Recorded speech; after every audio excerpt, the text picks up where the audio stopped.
नमस्कार, बहुत स्वागत है आपका इंडिया वॉइस देख रहे हैं आप। मैं हूं आपके साथ शिवम सोनी। बुलेटिन का आगाज बड़ी खबर के साथ करेंगे। बड़ी खबर इस वक्त यूपी रामपुर से मिल रही है, जहां पर 2019 के हेट स्पीच केस में आजम खान बरी हो गए हैं। जी हां, 2019 हेट स्पीच केस में आजम खान को बरी किया गया। आजम खान को रामपुर सेशन कोर्ट से राहत मिली है। 27 अक्टूबर 2022 को आजम खान को सजा हुई थी। एमपी एमएलए कोर्ट ने 3 साल की सजा सुनाई थी। हेट स्पीच केस में आजम खान को 3 साल की सजा हुई थी। रामपुर की सेशन कोर्ट ने आजम खान को बरी कर दिया है। आजम खान ने सेशन कोर्ट में सजा के खिलाफ अपील की थी। एमपी एमएलए कोर्ट के फैसले के खिलाफ अपील की गई थी। तो बड़ी खबर, बड़ी जानकारी इस वक्त आपको बता रहे हैं। आजम खान को बरी कर दिया गया है। 3 साल की सजा उन्हें हुई थी। 2019 का हेट स्पीच का मामला है। 27 अक्टूबर 2022 को आजम खान को सजा हुई थी। आजम खान को रामपुर सेशन कोर्ट से बड़ी राहत मिली है। 2019 हेट स्पीच केस में आजम खान बरी हो गए हैं। बड़ी खबर इस वक्त आपको बता रहे हैं। एमपी एमएलए कोर्ट ने 3 साल की सजा सुनाई थी। हेट स्पीच केस में आजम को 3 साल की सजा हुई थी। रामपुर की सेशन कोर्ट ने आजम खान को बरी कर दिया है। बड़ी खबर, बड़ी जानकारी। आजम खान ने सेशन कोर्ट में सजा के खिलाफ अपील की थी। एमपी एमएलए कोर्ट के फैसले के खिलाफ अपील की गई थी। बड़ी खबर इस वक्त आपको बता रहे हैं इंडिया वॉइस पर। आजम खान को बरी कर दिया गया है। 3 साल की सजा का ऐलान हुआ था 2022 में। 2019 का हेट स्पीच का मामला है, जहां पर अब आजम खान को बरी कर दिया गया। और इसी केस के चलते, हेट स्पीच मामले के चलते आजम खान की रामपुर सीट से विधायकी गई थी और अब आजम खान को बरी कर दिया गया है। आजम खान को सेशन कोर्ट ने बरी किया है। दरअसल सजा के खिलाफ याचिका दायर की गई थी सेशन कोर्ट में। 2019 का हेट स्पीच का मामला है। 2022 में 3 साल की सजा हुई और आज की तारीख में यानी कि 24 मई 2023 को रामपुर की सेशन कोर्ट ने आजम खान को बरी कर दिया।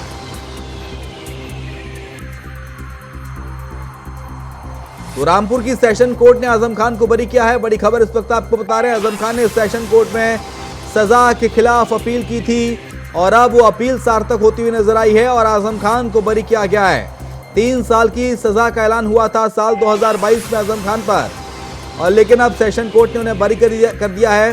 इसके साथ साथ उन्हीं इसी सजा के चलते उनकी रामपुर से विधायक की गई थी और उस पर उपचुनाव हुए थे।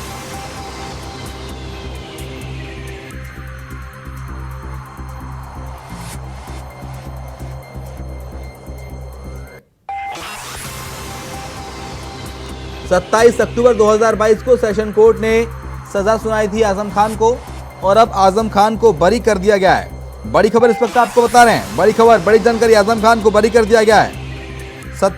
2023 में 3 साल की सजा उन्हें हुई थी और ये दरअसल 2019 का मामला है, जब हेट स्पीच के मामले को लेकर उनको सजा हुई थी, लेकिन अब आजम खान को बरी कर दिया गया है। बड़ी खबर इस वक्त आपको बता रहे हैं। आजम खान को रामपुर की सेशन कोर्ट ने बरी किया है। आजम खान ने सेशन कोर्ट में सजा के खिलाफ अपील की थी और उसके बाद आज आजम खान को बरी किया गया।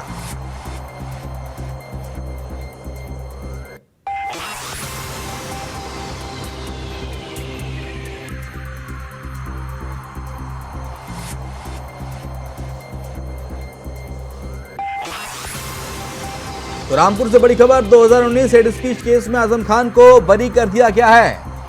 2022 में उनको सजा का ऐलान हुआ था। 3 साल की सजा सुनाई थी और इसी के चलते उनकी विधायकी जो है वो गई थी। अब आजम खान को बरी कर दिया गया है।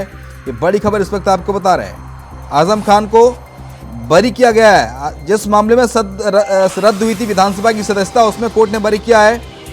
बुधवार को मामले की सुनवाई MP MLA court session trial में हुई।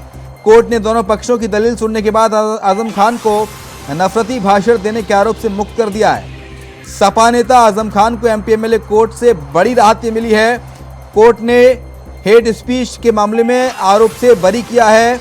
इस मामले में एमपी एमएलए कोर्ट ने 27 अक्टूबर 2022 को आजम खान को 3 साल की सजा सुनाई थी। इसके बाद उनकी विधायकी चली गई थी। आपको बता दें कि इसके सजा के खिलाफ आजम खान ने सेशन कोर्ट में अपील की थी। बुधवार को मामले की सुनवाई MP MLA court session trial में हुई।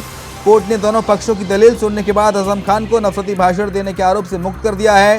कोर्ट ने मजिस्ट्रेट ट्रायल की कोर्ट के फैसले को रद्द कर दिया है। कोर्ट ने इस मामले में 70 पेज में अपना फैसला सुनाया है।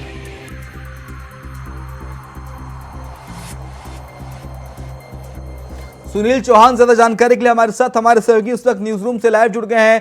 सुनील, आजम खान को बरी कर दिया गया है 2019 हेड स्पीच मामले में। ये वही मामला है सुनील, जब पिछले साल आजम खान की विधायक की गई थी, विधानसभा सदस्यता रद्द हुई थी 3 साल की सजा के ऐलान के बाद। सुनील, क्या जानकारी, क्या महत्वपूर्ण अपडेट मिल रहे हैं आपको? अरे सुनील, क्या आप मुझे सुन पा रहे हैं? सुनील, मेरी आवाज आप तक पहुंच रही है? लगता है कुछ तकनीकी खराबी है, सुनील तक हमारी आवाज नहीं पहुंच पा रही है। आवाज जल्द पहुंचेगी, उम्मीद करते हैं। ये 2019 का हेड स्पीच का मामला है जिसमें आजम खान को बरी किया गया है। साल 2023 में इनको सजा का ऐलान हुआ था। सुप्रीम कोर्ट और हाई कोर्ट के फैसले का उल्लेख किया गया है। सेशन कोर्ट के फैसले से आजम खान को बड़ी राहत मिली है, लेकिन उनकी विधायकी बहाल होने पर अभी संदेह है, क्योंकि छजलैट प्रकरण के मुकदमे में भी मुरादाबाद की कोर्ट ने आजम खान और उनके पुत्र अब्दुल्ला आजम को 2-2 साल की सजा सुनाई थी। इसके बाद अब्दुल्ला आजम की विधायकी चली गई थी, ऐसे में उनकी विधायकी बहाल नहीं हो सकती। लेकिन अभी आजम खान की क्या विधायकी बहाल होगी, ये सस्पेंस है। हालांकि उस पर चुनाव हो गए, भारतीय जनता पार्टी की जीत हुई थी। 2019 का हेड स्पीच का मामला है जिसमें 2022 में उन्हें सजा का ऐलान हुआ था पूरे 3 साल की। 27 अक्टूबर 2022 को यह सजा सुनाई गई थी। सुनील मेरे सहयोगी एक बार फिर से हमारे साथ, हम न्यूज रूम से लाइव जुड़ गए हैं। सुनील का रुख करते हैं। सुनील, 2019 के हेड स्पीच मामले में अब आरोप मुक्त कर दिया गया आजम खान को। यह वही मामला है सुनील, जब 2022 में 27 अक्टूबर 2022 की वो तारीख जब 3 साल की सजा का ऐलान हुआ था आजम खान को, और उनकी विधायकी तत्काल प्रभाव से निरस्त कर दी गई थी, और आज उन्हें बरी कर दिया गया सेशन कोर्ट से। सुनील, बिल्कुल शिवम, मैं आपको बता दूं जिस प्रकार से 27 अक्टूबर 2022 को ये भड़काऊ भाषण को लेकर उन पर पीएम मोदी और योगी आदित्यनाथ को लेकर भड़काऊ भाषण को लेकर आरोप था, उसको लेकर उनकी सदस्यता चली गई थी, और आज रामपुर की एमपी एमएलए कोर्ट ने उनको बरी कर दिया है। और 3 साल की जो उनकी विधायकी थी उसको लेकर रामपुर में तो फिर से बाई इलेक्शंस हो गए थे, लेकिन मैं आपको बता दूं ये उनकी एमपी एमएलए कोर्ट ने जिस प्रकार से यह डिसीजन दिया है और उनको बरी कर दिया गया, ये बहुत ही बड़ी एक खुशखबरी है उगे आजम खान के लिए। साथ ही साथ आजम खान को रामपुर सेशन कोर्ट ने बरी कर दिया, ये बड़ी खबर है। और दूसरी बात यह है कि जिस प्रकार से देखा जा रहा था, मैं आपको बता दूं उनका जिस प्रकार से वीडियो वायरल हुआ था जिसमें यह देखा गया था योगी आदित्यनाथ और पीएम मोदी को लेकर भड़काऊ भाषण दिया था 27 अक्टूबर 2022 को। उसके बाद उन पर कार्रवाई हुई थी। हालांकि रामपुर वो उनका गढ़ माना जाता था, उनकी विधायकी वहां से चली गई थी, सांसद उन्होंने वहां पर खुद छोड़ दी थी। उसके बाद बाई इलेक्शंस हुए थे और भी बहुत सारी तस्वीरें निकलकर सामने आई थी, लेकिन आज रामपुर की एमपी एमएलए कोर्ट ने उनको बरी कर दिया है। आज सुनवाई हुई, सुबह से ही खबरें आ रही थी कि सुनवाई होने वाली है। सुनवाई हुई, सुनवाई होने के बाद आजम खान को आज बरी कर दिया गया है। लेकिन उसके साथ साथ सुनील, ये एक का और प्रकरण है छलजेट प्रकरण में भी आरोपी आजम खान को आरोपी बनाया गया। और मुरादाबाद की कोर्ट ने आजम खान को और उनके पुत्र अब्दुल्ला आजम को 2-2 साल की सजा सुनाई थी। और अब्दुल्ला आजम की जो विधायकी गई स्वार सीट से उसी के चलते गई, यानी कि 3 साल की सजा पहले हो चुकी थी 2022 में, लेकिन आज बरी कर दिया गया। लेकिन छलजेट प्रकरण में उनको 2 साल की और सजा है, यानी कि विधायकी उनकी बहाल होगी, यह कहना बहुत ही मुश्किल है।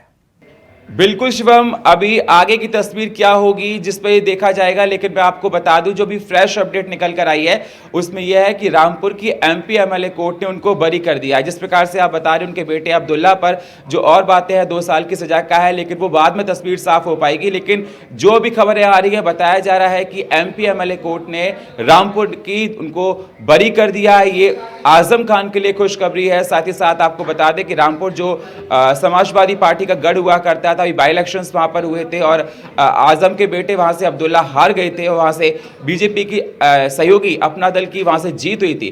तो कहीं ना कहीं जिस प्रकार से आप कह रहे हैं कि अभी 2 साल की उनकी और सजा पर प्रावधान है, उस पर देखो क्या आगे निकल कर आता उनके बेटे पर, उन पर, वो अभी आगे की तस्वीर होगी।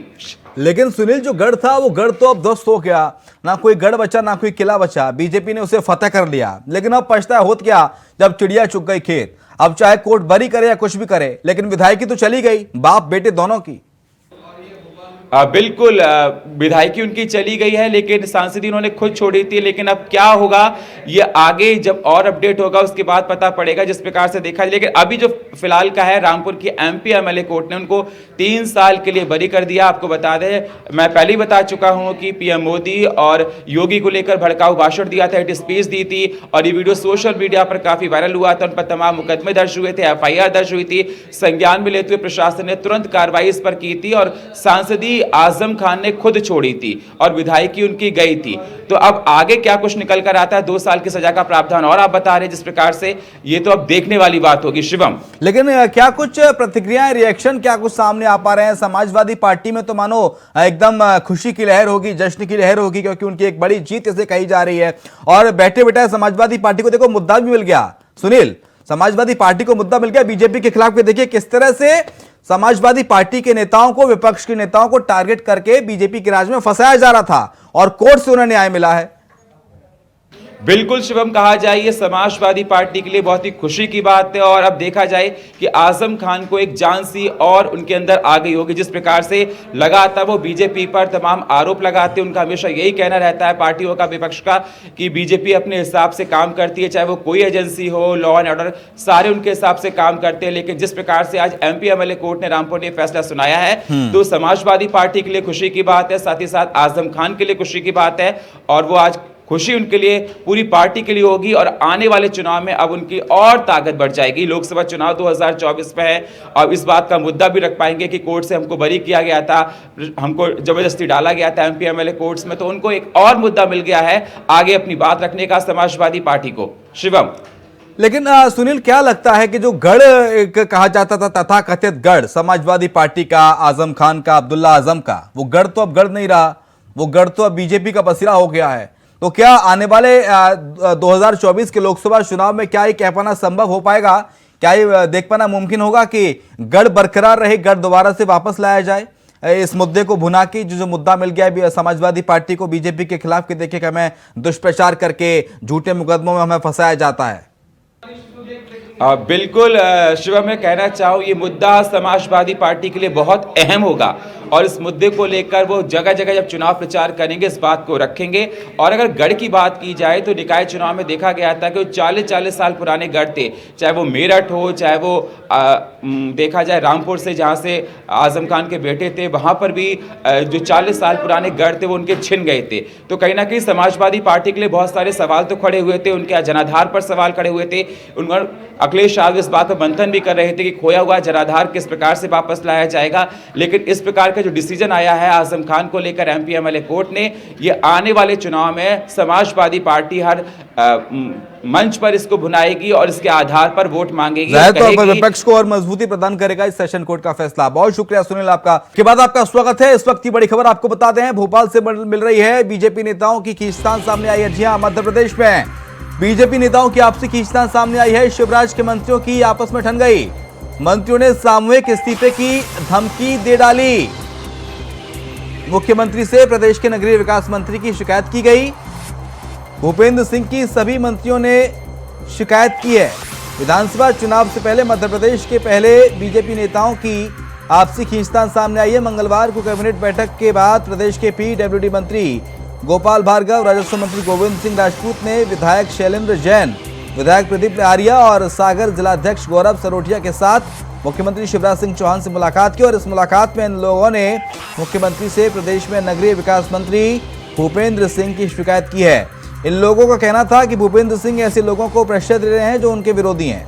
इसके अलावा सागर में भूपेंद्र से पूछे बिना कोई काम नहीं हो रहा है। सूत्रों के मुताबिक इस बातचीत के दौरान स्थिति यहां तक पहुंच गई है कि भूपेंद्र सिंह से नाराज गुट ने मुख्यमंत्री को यहां तक कह दिया कि यदि हालात ऐसे ही रहे तो वे सामूहिक रूप से इस्तीफा दे देंगे। मुख्यमंत्री ने काफी देर तक गोपाल भार्गव और गोविंद सिंह राजपूत की शिकायतों को गौर से सुना और इस दौरान किसी को कमरे में नहीं आने दिया गया। शिकायतें सुनने के बाद सीएम ने भरोसा दिया कि वे जल्दी इस मसले पर बात करेंगे। नाराज गुट का कहना है कि वो इस मामले को काफी पहले से उठा रहे हैं, लेकिन जो उन पर ध्यान नहीं दिया गया, उन लोगों ने एक साथ मुख्यमंत्री से बात की है।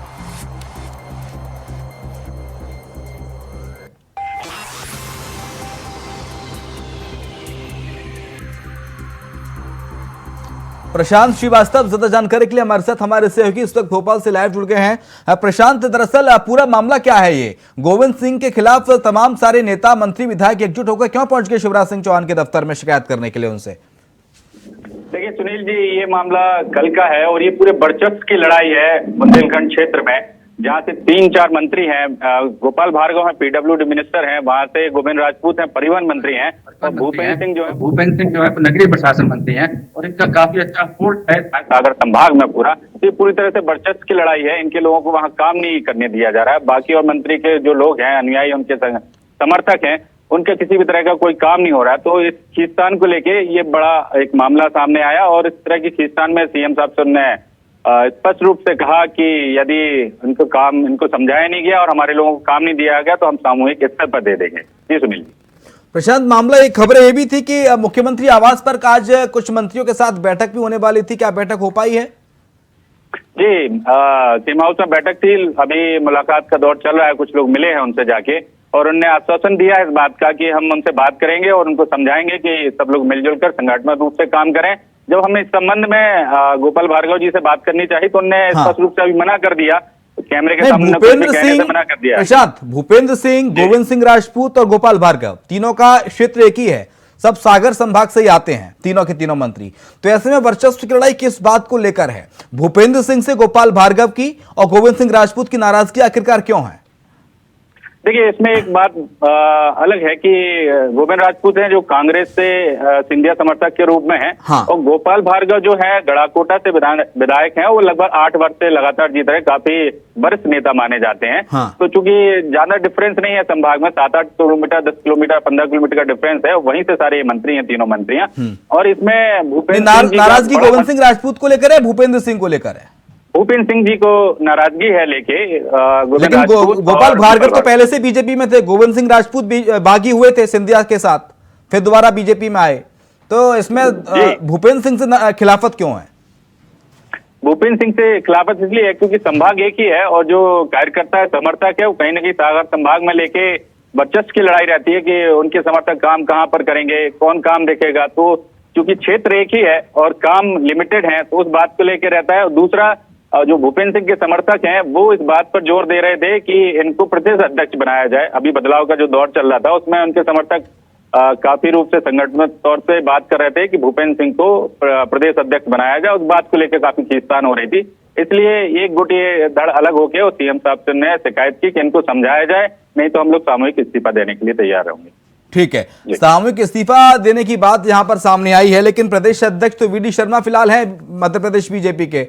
और वीडी शर्मा क्या लोकसभा चुनाव में व्यस्त हो रहे हैं? इसके चलते क्या प्रदेश अध्यक्ष पद का त्याग रहे हैं या उनका कार्यकाल पूरा होने वाला है वीडी शर्मा का? इसमें एक बात यह है कि कांग्रेस जिस तरह से आक्रामक हो रही है वीडी शर्मा को लेकर, प्रदेश अध्यक्ष जो है, और उनपे माइनिंग माफिया का टैग उन्होंने लगा दिया कि उनके क्षेत्र में काफी सारी जो अवैध उत्खनन हो रहे हैं वो इनके संरक्षण में हो रहे हैं। तो इस बात को लेके बहुत सारे कयास लगाए जा रहे थे कि प्रदेश अध्यक्ष बदले जाने। इस बात को लेके और जो भूपेंद्र सिंह के समर्थक थे वो इस बात को जोर दे रहे थे कि अब प्रदेश अध्यक्ष जो है भूपेंद्र सिंह को बनाया जाए ताकि और ज्यादा प्रभुत्व वाला हमको पद मिल पाए और हम इस पे काम कर सकें। दूसरी जगह कांग्रेस में मजे ले रही है। इसके प्रवक्ता के मिश्रा ने कहा कि महाभारत शुरू हो गई है अब बीजेपी में और महाभारत अभी और बढ़ेगी। ठीक है, नजरा प्रशांत बनाए रखिए। आपसे अपडेट्स हम लगातार लेते रहेंगे। बहुत शुक्रिया आपका तमाम सारी जानकारी को साझा करने के लिए। प्रयागराज से अगली बड़ी खबर है जहां पर इलाहाबाद हाईकोर्ट से बड़ी खबर मिल रही है। अफजाल अंसारी की अपील पर हाईकोर्ट में सुनवाई टल गई है। जी हां, सरकारी वकील के नहीं होने पर सरकार सुनवाई टल गई है। कल मामले में इलाहाबाद हाईकोर्ट सुनवाई करेगा। सजा के खिलाफ हाईकोर्ट में अपील दाखिल की गई थी। अफजाल अंसारी की अपील पर हाईकोर्ट में सुनवाई टल गई है। बड़ी खबर, बड़ी जानकारी इस वक्त आपको बता रहे हैं। उनके सरकारी वकील के नहीं होने पर सुनवाई को टाला गया है।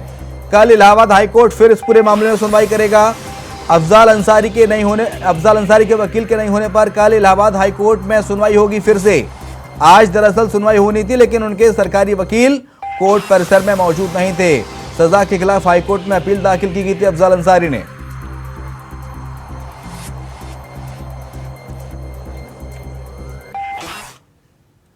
और इसके साथ बुलेटिन में इतना ही। खबरें लगातार जारी हैं, आप देखते रहिए इंडिया वॉइस।